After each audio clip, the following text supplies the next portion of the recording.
Padre que estás en el cielo, la fe que nos has donado en tu Hijo Jesucristo, nuestro hermano, y la llama de la caridad infundida en nuestros corazones por el Espíritu Santo, despierten en nosotros la bienaventurada esperanza en la venida de tu reino. Tu gracia nos transforme en dedicados cultivadores de las semillas del Evangelio, que fermenten la humanidad y el cosmos en espera confiada de los cielos nuevos y de la tierra nueva, cuando, vencidas las fuerzas del mal, se manifestará para siempre tu gloria. La gracia del jubileo reavive en nosotros, peregrinos de la esperanza, el anhelo de los bienes celestiales, y derrame en el mundo entero la alegría y la paz de nuestro Redentor. A ti, Dios bendito eternamente, sea la alabanza y la gloria por los siglos. Amén. En nombre del Padre, y del Hijo, y del Espíritu Santo. Amén. ¿Qué traes? ¿Qué pasó? ¿Hay técnicas? ¿No? ¿Ninguna? Bueno. Muy bien. Bueno, ya vi la falla técnica.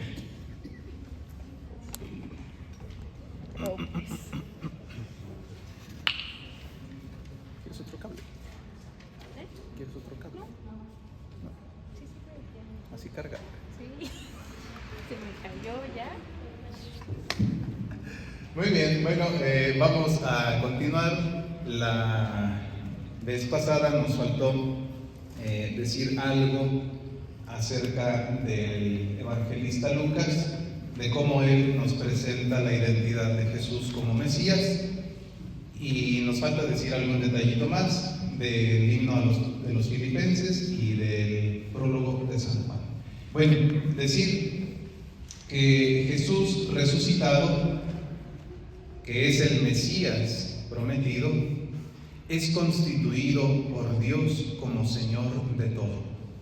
Es constituido como el Kyrios. Es decir, se trata de una palabra griega, pues que se le aplica al que manda, ¿verdad? Al que es eso, al que es el dueño, al que tiene capacidad de decir lo que se hace y lo que no se hace, al que tiene capacidad de decisión sobre las cosas. El que es eso, el dueño. Bueno, pues entonces en Cristo resucitado se manifiesta una nueva característica del Mesías, y es que se trata de un Mesías que es constituido por Dios Padre como Señor, como el dueño de todas las cosas. Jesús entonces es puesto en el centro, Dios lo pone en el centro de todo. Dios lo pone en el centro de su plan y de su acción salvadora. Muy bien. Bueno, Jesús como Mesías tiene esta afirmación de que Jesús es el Mesías, tiene un doble nivel. Tiene un nivel funcional, o sea, lo que hace en favor de nosotros como Mesías, y tiene un nivel ontológico, es decir, nos dice lo que Jesús es. Nos dice cuál es la identidad más honda de Jesús. Estamos en el mesianismo según San Lucas, hacia el final. Muy bien, entonces, el aspecto funcional del mesianismo de Jesús implica que ese Jesús, que es el Mesías, nos trae la salvación. Ese es el nivel funcional. Es Mesías porque nos trae la salvación. Ahora, aquí conviene que nos detengamos para recordar qué significa la salvación. A ver, échenle, ustedes ya han tenido distintos cursitos, distintos momentos de formación. ¿Qué entendemos por salvación? ¿Qué es la salvación? Liberarnos del pecado. ¿Ponernos qué? Ponernos a salvo nuestra alma. Poner a salvo nuestra alma. Por acá, madre. También liberación, pues ya dijeron. Liberación, se la ganaron, ni modo, madre, suerte para la próxima. ¿Qué más? ¿Qué es salvación? La vida eterna, muy bien. Sí, esos dos aspectos hay que tenerlos siempre presentes cuando hablamos de salvación. Creo que esto ya lo hemos mencionado en alguna ocasión, nuestra teología, la teología de Occidente, la teología latina, regularmente centra su atención de forma especial en el aspecto jurídico de la salvación. Es decir, somos pecadores, necesitamos ser perdonados y ese perdón únicamente nos lo puede dar de una forma real y completa Dios. Se trata del aspecto jurídico o negativo de la salvación, en el sentido de que nos quita algo, no negativo porque sea malo, sino negativo porque nos quita algo, ¿sí? La salvación en su aspecto jurídico entonces perdona nuestro pecado. Se trata, se trata de eso, se trata de una acción jurídica. A mí se me hace responsable de una culpa, yo no puedo librarme por mí mismo de dicha culpa y necesito que alguien más abogue por mí. Y ese es el Mesías, el Cristo. Ese es el aspecto que regularmente tenemos más presente en nuestra teología latina. El otro aspecto que es más común en la teología griega, en la teología de Oriente, es el aspecto divinizante de la salvación o el aspecto positivo. Es decir, la salvación significa que por medio de Cristo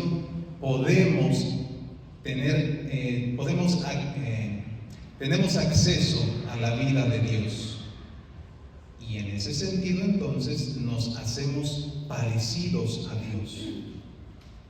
La salvación implica que por gracia, por un regalo de parte de Dios, podemos tener una vida parecida a la de Dios. Una vida que no se acaba, una vida que es perfecta, una vida que es plenitud. Ese es el aspecto divinizante o positivo de la salvación. ¿Sí? Bueno, el asunto es que el nivel funcional del mesianismo de Cristo, o sea, que por medio de él recibimos la salvación, no funciona si ese Jesús, que es Mesías, no es personalmente Dios. Jesús, como Mesías, nos puede salvar en ambos sentidos, es decir, perdonando nuestro pecado y haciéndonos semejantes a Dios, porque Él es Dios. Si Jesús no fuera Dios, no sería capaz de divinizarnos. Siguiendo aquel principio que ya en alguna otra ocasión hemos enunciado, y es que nadie da lo que no tiene. Nadie da lo que no tiene. Nadie comparte lo que no es. Por lo tanto, Jesús puede salvarnos, puede divinizarnos, porque Él es personalmente Dios. Bien, entonces ese es el otro nivel de la identidad de Jesús como Mesías. Es un nivel ontológico. La salvación que nos trae es posible porque Él es Dios. El mesianismo de Jesús nos dice quién es Jesús. Nos dice algo acerca de su naturaleza. Entonces ya no es solamente una cuestión de una persona que ha sido elegida para cumplir una función respecto del pueblo. Ya damos un paso más. Ahora el mesianismo de Jesús nos descubre una realidad más profunda, más honda, que es la naturaleza, el ser de Jesús.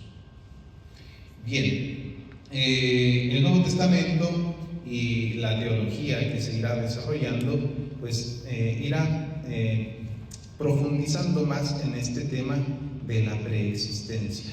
Muy bien, Bueno, entonces avanzamos, por favor. Es muy interesante porque este tema de la preexistencia de Dios en realidad es muy antiguo, de la preexistencia del Verbo, de la preexistencia de Cristo. Este himno que encontramos en la carta a los Filipenses, los que se han dedicado a estudiar la palabra de Dios, han llegado a la conclusión de que no es un himno que Pablo haya escrito.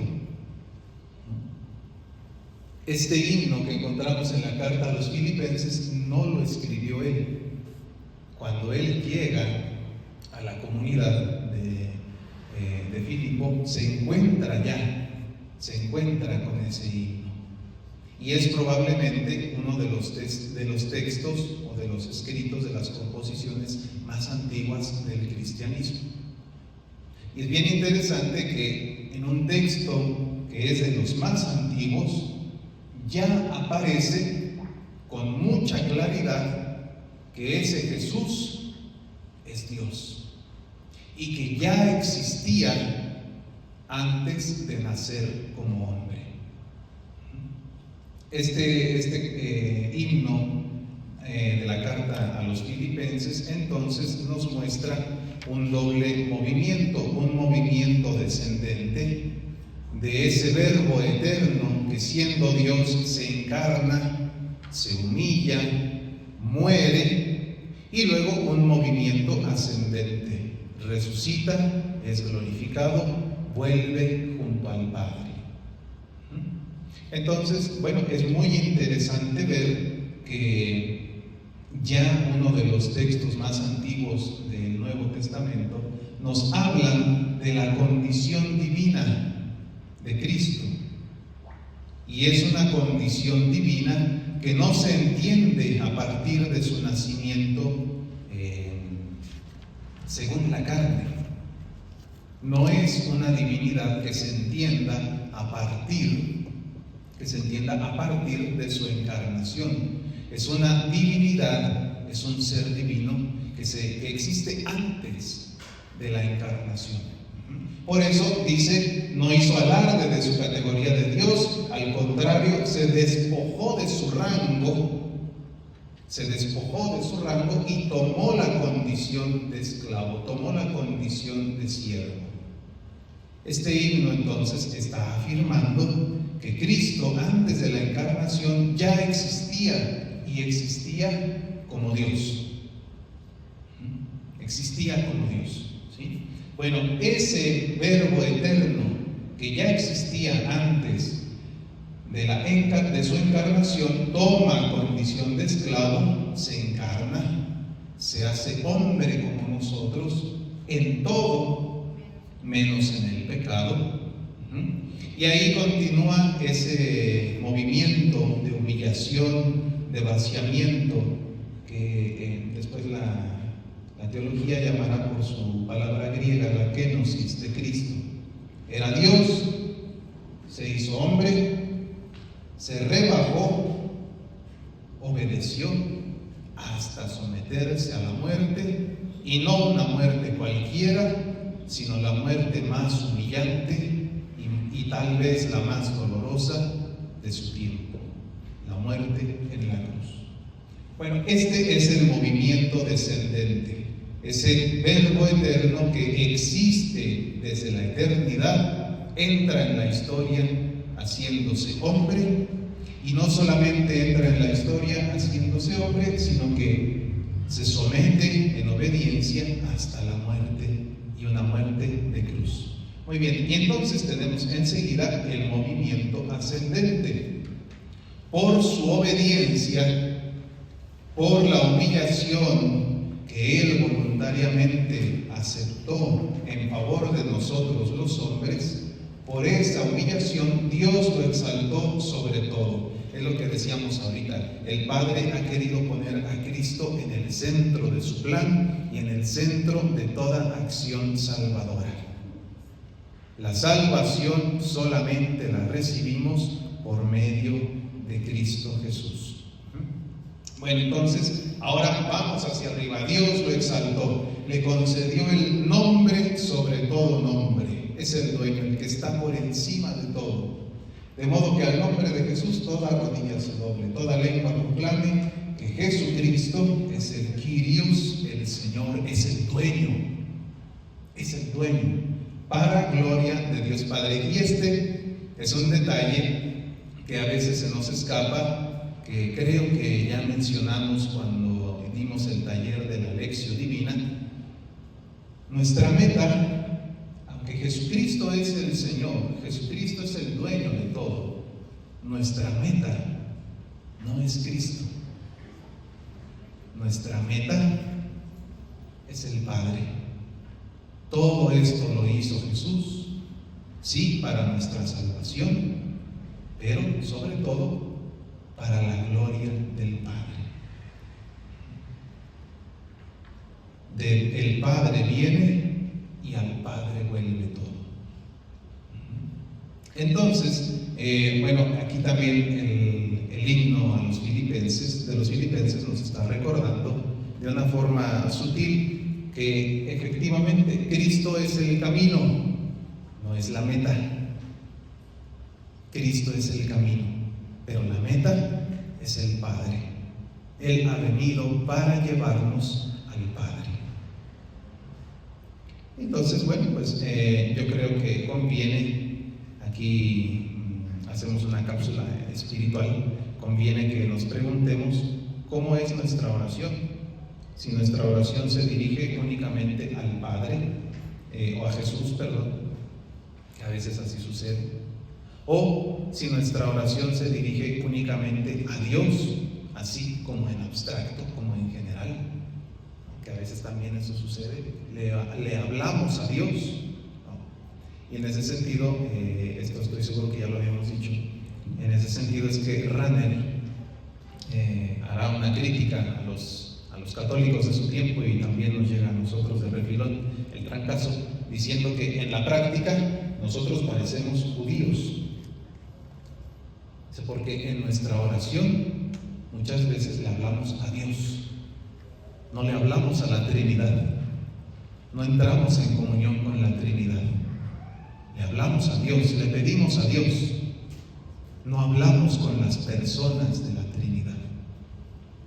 Y esta también es una buena ocasión entonces para recordar que todo comienza en el Padre, la iniciativa es del Padre, se realiza por medio de Cristo, se perfecciona por la acción del Espíritu Santo, y todo eso sucede para gloria del Padre. Vamos caminando hacia el Padre. El camino, el modelo, el que nos abre el camino es Jesús, quien nos fortalece, quien nos anima, quien nos perfecciona en la virtud es el Espíritu, pero en definitiva todo eso es para llegar al Padre. Vamos hacia el Padre. Muy bien. Bueno, sí. Eso se va a terminar cuando ya el cosmos entero dice se centra en Jesús. Así es, ese trabajo de recapitular todas las cosas en Cristo, pues se realizará pues hasta el final. Esa es nuestra chamba, esa debería ser nuestra tarea, la de trabajar para que todo tienda hacia el Padre, para que todo se encamine hacia el Padre. Y hacia allá apuntará la plenitud de los tiempos, la consumación de la historia. Precisamente hoy hablábamos de eso en la clase de escatología en el seminario. La historia llegará a su fin, pero llegará a su fin no en el sentido de que se acabe, como una película que se acabe y pues ya se queda la pantalla en negro, ¿verdad? No se va a acabar en ese sentido la historia. Se va a acabar en el sentido de que llegará a su plenitud, llegará a su perfección, por supuesto por obra del Espíritu Santo. Y entonces no es que la historia se vaya a terminar, se va a concluir como cuando un artista concluye su obra, dice ya la terminé, y no la terminó porque ya no exista, sino porque ya está completa. En ese sentido también el cosmos y la historia serán culminados al final de la historia. No en el sentido de que esto se va a destruir, no en el sentido de que esto se va a acabar, sino en el sentido de que se va a perfeccionar. Y se perfeccionará cuando todo sea puesto a los pies del Padre, cuando todo tenga su centro en Cristo. En ese sentido se habla de recapitulación, se habla precisamente de eso, como de un volver, como diciendo, es más chafita. Sí es Dios, pero es más chafita, ¿no? La traducción correcta, la traducción que respeta la intención del lenguaje en que fue escrito, es esto: la palabra era Dios, era perfectamente y personalmente Dios. Y luego esta palabrita, uno podría preguntarse, ¿por qué dice era? O sea que dejó de ser, era y ya no es. Se trata de un imperfecto. El tiempo en el griego se le llama así, es un imperfecto, e indica un suceso que no ha conocido principio y que continúa en el tiempo. Por eso dice era. La palabra era Dios. Está indicando un momento que nunca comenzó cronológicamente, sino que ha existido desde la eternidad. Por eso decimos que es el mismo ayer, hoy y siempre. O sea, desde la eternidad, siempre. Muy bien. Bueno, la palabra, continúa el prólogo, la palabra se hizo carne, puso su morada entre nosotros, hemos contemplado su gloria, de su plenitud todos hemos recibido gracia sobre gracia. Aquel que desde la eternidad era personalmente Dios, toma nuestra naturaleza para hacernos semejantes a Dios, para divinizarnos, para darnos una vida semejante a la suya. Por favor. Continúa el prólogo diciendo: a Dios nadie le ha visto jamás. El Hijo único que está en el seno del Padre, Él lo ha contado, Él nos lo ha revelado. ¿Qué nos está diciendo aquí San Juan? Que solamente por medio de Cristo tenemos acceso al Padre. Solo por medio de Cristo podemos acceder a aquel que es la fuente y el origen de todo, es decir, el Padre. Así que cuando suenan por ahí voces que dicen que todas las religiones son iguales, tenemos que decir que no. Tenemos que decir que no. No todas las religiones son iguales. Solamente en Cristo tenemos acceso al Padre. Solo en Cristo. Y entonces nuestro esfuerzo, tanto ecuménico como interreligioso, deberá ser buscar la forma de presentarle la verdad a nuestros hermanos que todavía no la conocen o la poseen de forma incompleta. El ecumenismo y el diálogo interreligioso no tienen o no deberían de tener la intención de decir: pues mira, no hay que pelearnos. ¿Para qué nos peleamos? Vamos a llevarnos tranquila, tú crees lo tuyo, yo creo lo mío, vamos a buscar por ahí alguna cosa en la que coincidamos y ahí nos quedamos para no enojarnos. Pues no, esa es una falta a la verdad. Estamos llamados a buscar la forma de que aquellos que no han abrazado en plenitud la verdad, la abracen.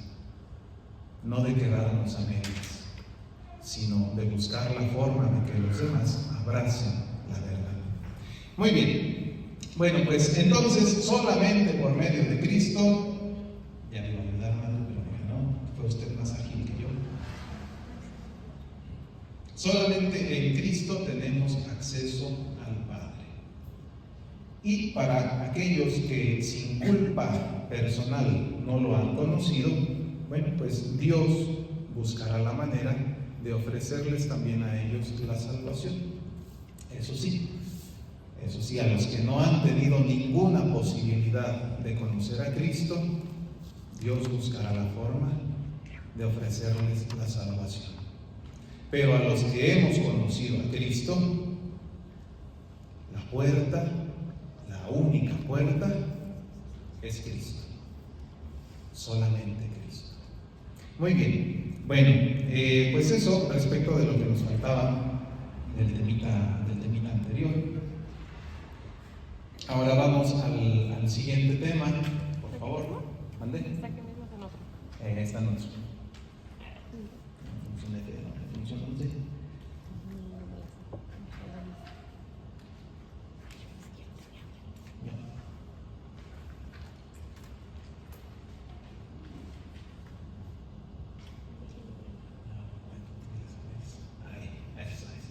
Muy bien. Bueno, pues ahora nuestro siguiente punto del sí. Oigo. Al hablar usted de la eternidad, que no tiene ni principio ni fin, de la eternidad, Sí. luego dijo hasta la eternidad. Ajá. Entonces, no tiene principio. Correcto. Así es. Sí. ¿Alguna otra duda, comentario de lo que hemos dicho hasta ahora? ¿No?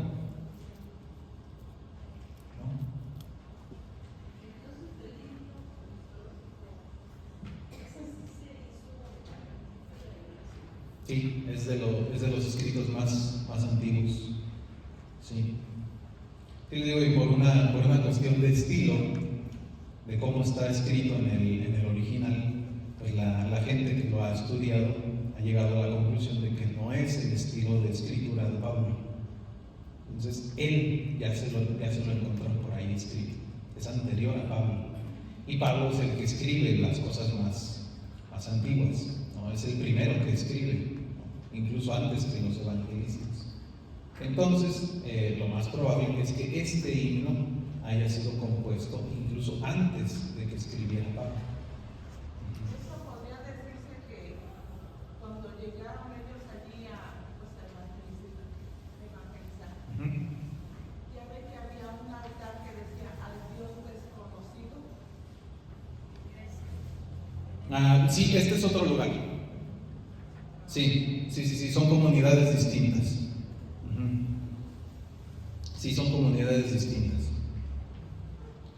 Pero, bueno, pues lo más probable es que algunos discípulos, después del acontecimiento de Cristo, pues por alguna razón, hayan salido de Jerusalén, ¿no? y se hayan empezado a formar como pequeñas celulitas de cristianos, de creyentes en otros lugares.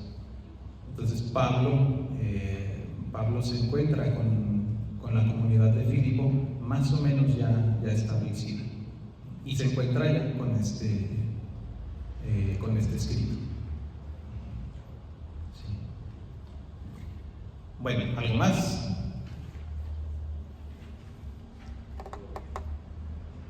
¿Todo claro o nada claro? Una de dos. Pero bueno, asumimos siempre lo mejor, así que supongo que todo claro. Continuamos. Muy bien. Bueno, vamos entonces ahora a echarnos un clavadito a la cristología dogmática.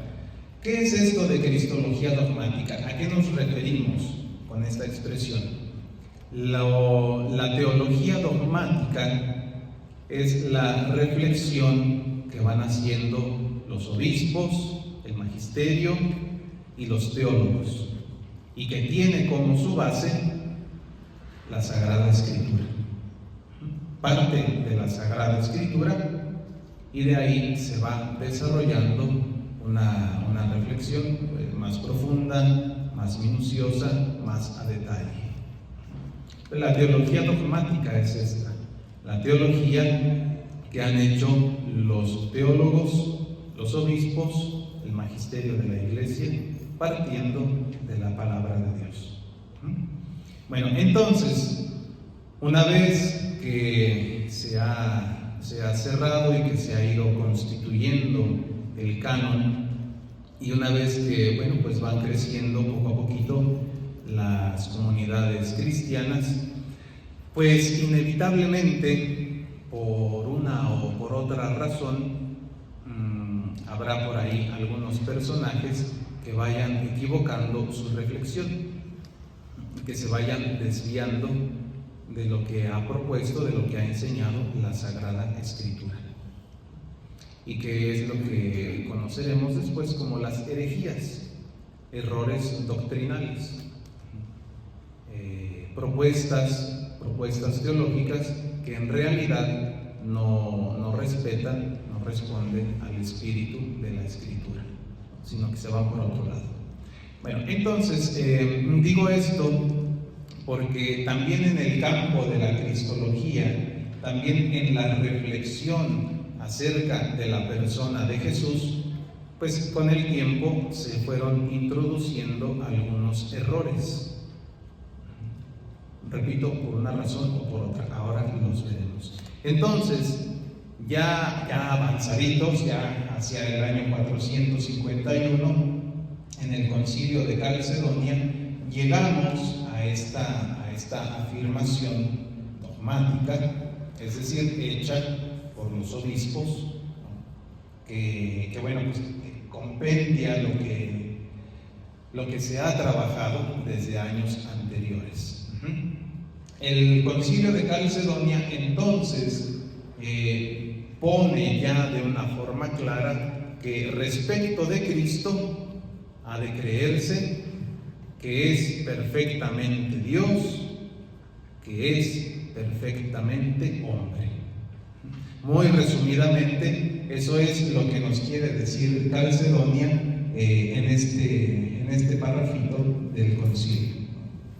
Ha de confesarse a uno solo y el mismo Hijo, el mismo perfecto en la divinidad y el mismo perfecto en la humanidad, Dios verdaderamente y el mismo verdaderamente hombre, de alma racional y de cuerpo, consustancial con el Padre en cuanto a la divinidad, y el mismo consustancial con nosotros en cuanto a la humanidad, semejante en todo a nosotros, menos en el pecado. Bueno, eso es en el 451. ¿Qué quiere decir DZ? Es un documento que se llama, la traducción al español se llama el Magisterio de la Iglesia. Es el Enquiridion Symbolorum, no sé qué más cosas. Pero bueno, es un compendio que se hace de todos los documentos magisteriales, de todos los documentos de la Iglesia que han ido surgiendo en la historia. Y normalmente o coloquialmente es conocido como el Denzinger. A ver, déjense, los escribo ahí.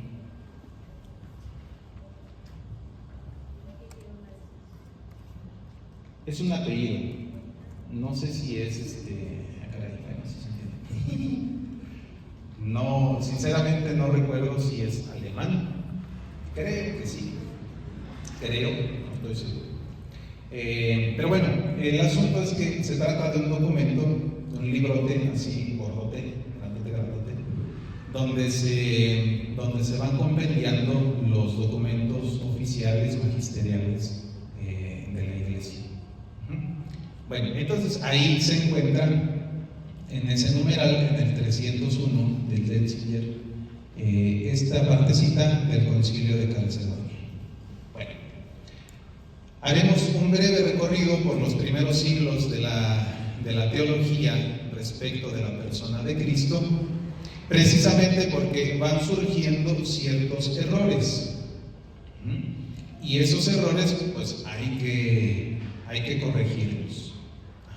Bueno, entonces ya decíamos, como en otras áreas de la teología, pues resulta que también la cristología se ve impulsada por los errores para profundizar en la verdad revelada y proponerla de una forma más clara. En los primeros siglos de la Iglesia se van dando algunos errores acerca de la persona de Cristo. El primer error de los que vamos a hablar aquí, que también históricamente también es de los primeritos. No estoy seguro si es el primero, pero es de los primeros, porque ya se va dando desde inicios del siglo II, y quizá un poquito antes, todavía un poquito antes. Es el error del docetismo. ¿Qué es el docetismo? El docetismo o los docetas proponían que Jesús sí es verdaderamente Dios, pero que solamente aparentó ser hombre. Ese verbo aparentar en griego se pronuncia dokein, y por eso se les llama docetas, por eso se le llama docetismo, partiendo del griego dokein, que significa aparentar. Bueno, pues estos compañeros decían: no, a ver, ¿cómo pasas tú a creer que Dios, siendo Dios, va a unirse a una naturaleza como la nuestra? ¿Cómo Dios va a asumir nuestra naturaleza, que es tan pequeña, que es tan nada respecto de Él, que es tan indigna respecto de Él? ¿Cómo Dios va a asumir nuestra naturaleza? Dicen: no, nada más pretendió, nada más aparentó tomar un cuerpo, pero en realidad no lo hizo, en realidad no se encarnó. Eso es lo que decían los docetas. Bueno, el problema es ese, el problema es que no alcanzan a comprender o a creer que Dios haya asumido nuestra naturaleza humana. Y por lo tanto, la encarnación, la crucifixión, la muerte, la resurrección, pues son solamente apariencia. Es únicamente una apariencia. ¿Ok? Bueno, entonces, este error del docetismo va contra la humanidad de Jesús. Pero de ello continuaremos hablando después del recreo. Vayan al recreo, por favor. Ahorita le seguimos a las 8.